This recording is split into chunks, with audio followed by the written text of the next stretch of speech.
What's up, Ocean? You got Matt here, coach of your reigning, defending, undisputed champions of the BBR, the Montreal Milotics. Guys, we are here for our draft analysis. If you guys missed last season, we ended up taking home the title. We have the crown on our head. We are here to come out and repeat. This is the repeat season.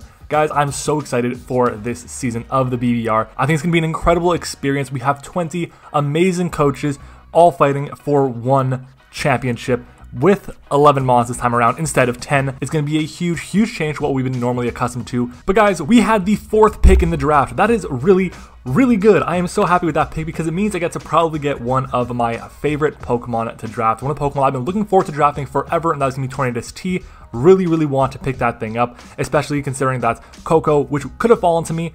Actually, it did fall to me.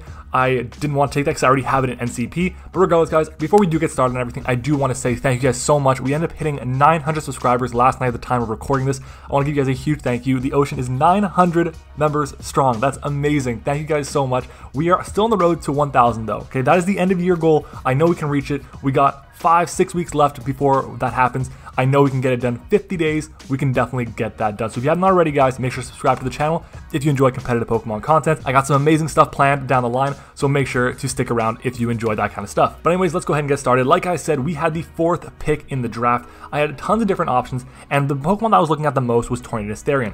Unfortunately for me, that did get sniped super early. I believe it went pick number 2, if I'm not mistaken, and that's unfortunate. That's the one pick that I was like, you know what, I would absolutely love to grab this Pokemon. After that though, I did have a couple of options. The main ones I was going to be looking at were going to be Dragapult, which unfortunately did also get sniped from me. Galarian Zapdos was another option. Unfortunately, I just felt like it wasn't going to be good enough. Another option I had was Mew. Just didn't feel like Mew was going to be as impressive for me, so I decided to go with something I am very familiar with, something that I am good with, something that essentially won me a championship last season. That is going to be Urshifu. But which one? Urshifu Single Strike this time around. Why did I go with Urshifu Single Strike? Well, this Pokemon has incredible stats. 130 in its attack stats, 100 in its HP and defense, and 60 in its special defense is workable enough with that 100 HP, but it's also got really solid speed at base 97. I do believe that it got a lot worse this generation, or this new, I guess, portion of the generation with the drop of the DLC because of the introduction of so many quicker, faster Pokemon with flying coverage, with fighting coverage, with fairy coverage, whatever the case may be. That's a big problem. The good news is, not many of them have ways to take hits from Urshifu. There are still tons of steel types, tons of psychic types that came to the meta that do not appreciate taking hits from Urshifu. I also felt like with 20 coaches in the league, it was going to be very difficult for people to come in and take a hit from Urshifu, feel very confident in their Pokemon they're going to be bringing to take those hits. Everyone needs to take 11 Pokemon. Not everyone's going to have an answer to Urshifu. So there are going to be some matchups where Urshifu comes in, clicks the button, and gets the win. That is what I'm expecting to happen. I definitely feel like I can build a really strong team around my Urshifu Single Strike this season. Guys, this will be the MVP of the league. We made Urshifu Rapid Strike the MVP. We are going to make Urshifu Single Strike the MVP. This has quickly become one of my favorite Pokemon in the entire format, and I honestly absolutely love it. It is fantastic. MattOshea is here to stay this season. Moving on to round 2, there was one Pokemon that I was looking at. I was like, okay, I can definitely go with Raikou. I can definitely go with something like that because it'd be a really solid pairing to get rid of potential bulky waters. It's got a really good speed tier, gets access to Scald now, really nice. Unfortunately for me, I felt like I could definitely get something better, and that thing that was going to be better was going to be a Dracovish. Yes, I was looking at Dracovish, and that's crazy to think. I had the 4th pick in the draft, and while I was looking, I'm like, Dracovish 200 points, or Urshifu 200 points, I'll have 700 points for 9 mons. I have to do that, don't I? And I was like getting more and more excited as it was getting closer and closer to me. Steve sniped it. Steve has been sniping me like crazy in this BBR. I don't know what it is, but in BBR season 2 and season 3, he has sniped me like crazy. I'm so disappointed because I would have loved to get Dracovish. Unfortunately, that snipe did happen, so we had to go with our backup, and our backup was indeed the Raikou. Now, Raikou still provides me with a lot of really good utility. 160 points is really solid. It's got amazing speed at base 115. It's got really solid special attack, decent coverage options, Aura Sphere, Extra Sensory, Thunderbolt, Discharge, Volt Switch, Scald now as well, very useful. It's got Magnet Rise, Calm Mind Substitute is a fantastic set to run. There's tons of different options that I can run with Raikou. I feel it's one of the best electric types in the format. The real reason why I want to grab it though is because of the speed that it provides, and it destroys a bulky waters.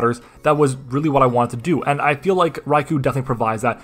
Maybe it wasn't the best option around. I could have probably gone with a Thundurus or one of those types of Pokemon or a cheaper electric type, but I felt like Raikou was going to be really solid or a good pairing with Urshifu form a really solid Volturn pairing that can make them so much stronger. But anyways, that is our Raikou. Moving on, we have 740 points. I still want to get some Pokemon that can be really solid to pair with Urshifu. One of the big things that I really want to make sure I have is a way to destroy fairy types. I need a way to completely decimate them, and one of the best ways to do that is to get a good steel type or a good poison type.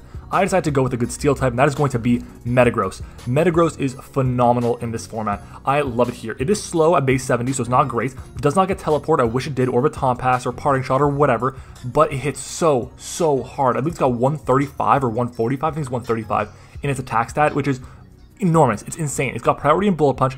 It hits Meteor Mash like crazy. It's so strong. Yes, it has a chance to miss Meteor Mash and Zen Headbutt, but it doesn't change how good this Pokemon is. It is so bulky. It is so strong. Has amazing coverage options. Gets agility and rock polish to boost its speed. A weakness policy set is definitely viable. There's tons of different options to run with Metagross. I feel like Metagross is going to be a really big slept on Pokemon in this generation. It is 140 points. It is kind of expensive, and we do only have 600 points left for 8 Pokemon. That is nuts. But I felt like I had to go this route because it just provides me such an amazing core, and I have a really good Pokemon down the line that I really want to pick up to make Metagross seem even better. Anyways, at this point, we have to go all the way down to the end and come all the way back up to us. Nothing really got sniped for me, which is good, and I'll tell you at this point, I was looking at Crobat, Talonflame, or Moltres. One of those three is what I really want to get, and I was expecting at least one of those to go this round here or the next round, so I was thinking, you know what?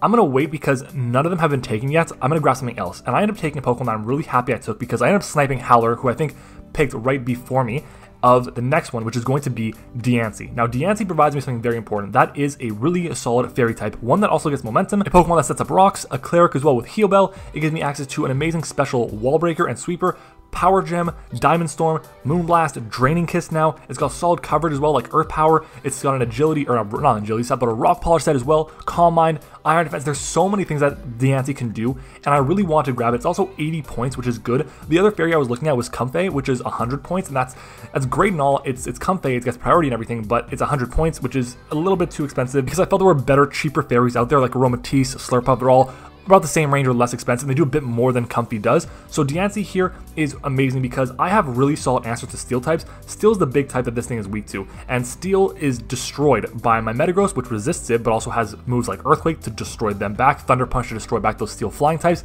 and Urshifu, which decimates them with its stab options. It's crazy how strong we are against Steel types right now. I'm very happy and excited to see what we can do with Diancie. And it's a good thing that I picked it here because Howler was definitely going to snipe me on the way back, so I'm happy that I took it now. And it's a good thing I did not take my next one because no one was going to take my next pick, and that was going to be Swampert. Now, Swampert is a phenomenal pairing with Diancie, with Metagross. I find these, I don't know why, but this defensive core right here of Swampert, Diancie, Metagross is phenomenal. Grass types that Swampert is weak to, checked by Metagross. Well, and Diancie is weak to, but checked by Metagross. Steel types that Diancie is weak to, checked by Metagross. And by Swampert. It's just a really solid pairing. The only thing that really they share is the ground weakness, and you're going to see ground is a bit of a problem for my draft, especially early on, so I felt like we had to address that later on in the draft, but at the end of the day, we have a really solid, bulky core. We have momentum on 4 of our first 5 Pokemon. Swampert gets Flip Turn now, which is amazing. The issue is, look at our budget.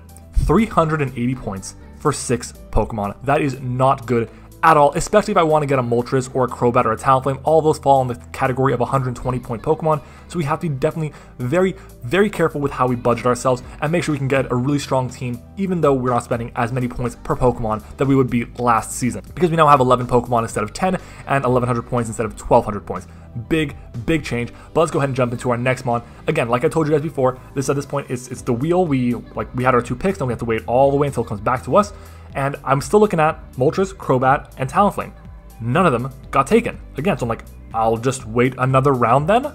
Why not? And I said, you know, what do I need right now? I need a way to be immune to ground types. I would like to get hazard removal. I would like to get a way to hit them super effectively.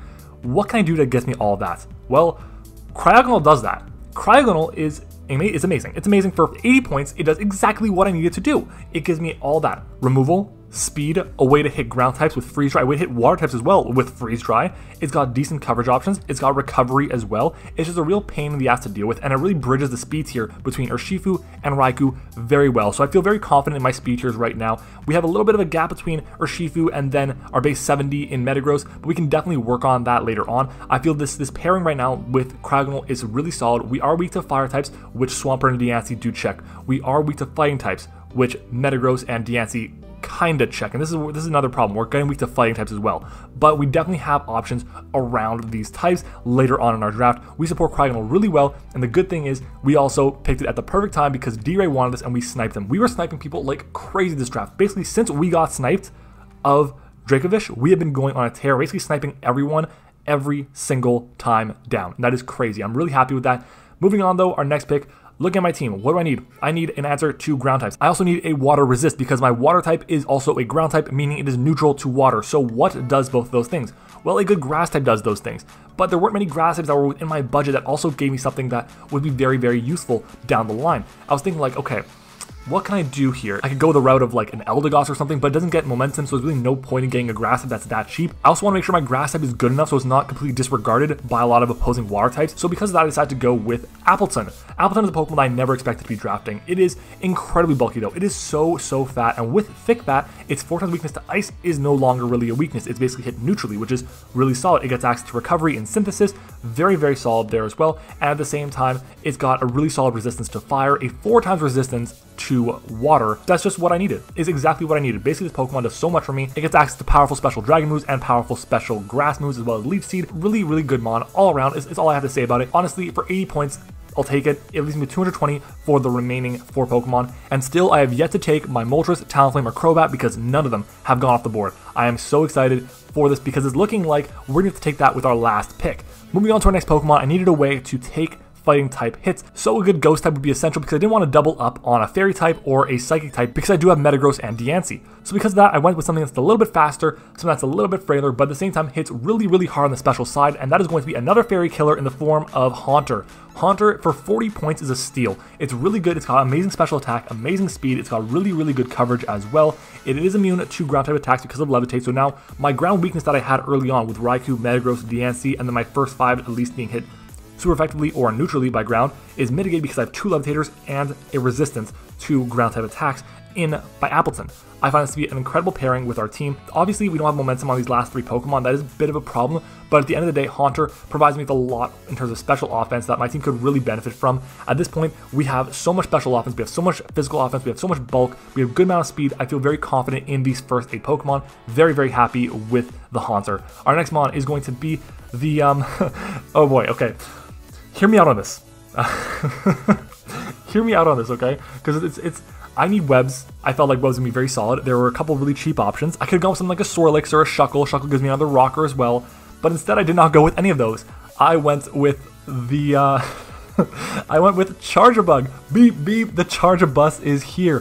What the hell does this thing do? Well, it is a web setter. It is also deceptively bulky. It is really fat. I would love if this thing got Nuzzle or Roost. Unfortunately, it does not. Vikavolt gets Roost, but not Nuzzle.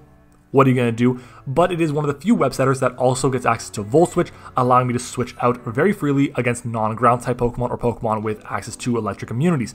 I find that to be an incredible benefit for me because if my opponent decides to get rid of the hazards with Rapid Spin or with Defog, I can always come back in, set them up. I can be a really solid check to fightings, to grounds, to electrics, to grasses, to a ton of different types that this Pokemon covers, which is amazing to do. I love that. It's just going to be a really solid pivot for us this entire season. I feel like it could definitely come to not just 1 game, not just 2 games, potentially 3 or 4 because of the value that it provides. If it got Nuzzle, it'd be a lot better, but at the end of the day, Charjabug, the bus, is going to be coming to multiple games this season. I can definitely feel it. We have one of the scariest first 9 for sure, and I'm hoping that we can continue that with our next 2 Pokemon. Alright, now at number 10, I have 2 options here. I have a Vullaby and I have Wartortle. Both of these Pokemon I'm hoping fall to me because then I get to choose. My first option is going to be Wartortle. The reason why I want Wartortle specifically is because it gives me another water resist, it gives me access to Flip Turn, and it gives me access to Rapid Spin, which is very nice.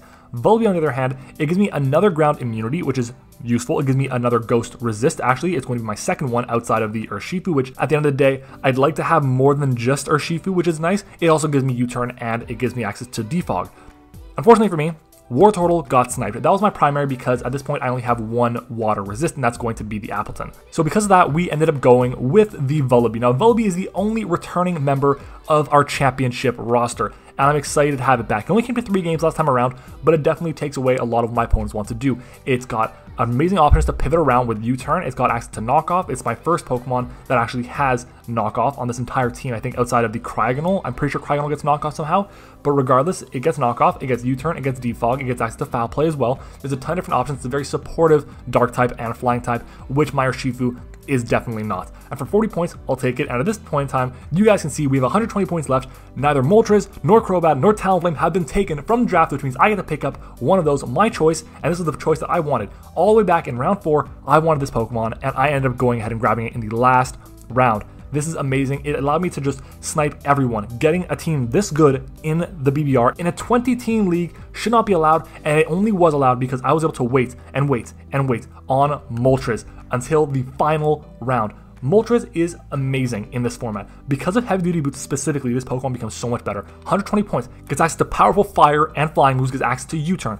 Scorching Sands as well, Defog. It's an amazing pivot for us. It's incredibly bulky, hits super hard. Moltres is a phenomenal option for our team. I think we have an amazing 11 Pokemon that hit incredibly hard. We definitely have an amazing way out about this. You look at my team, it may look a little bit rocky with Cryogonal, with Charjabug, with Vullaby, and with Moltres, but we have access to Urshifu, we have access to Metagross, we have access to Swampert, which all of them hit rock types for super effective damage, and they can just break the rock types easily. Listen everyone, our team is amazing. In Season 2, I never claimed to have the best team. I said our team was broken, and it definitely was. It led us all the way to a championship.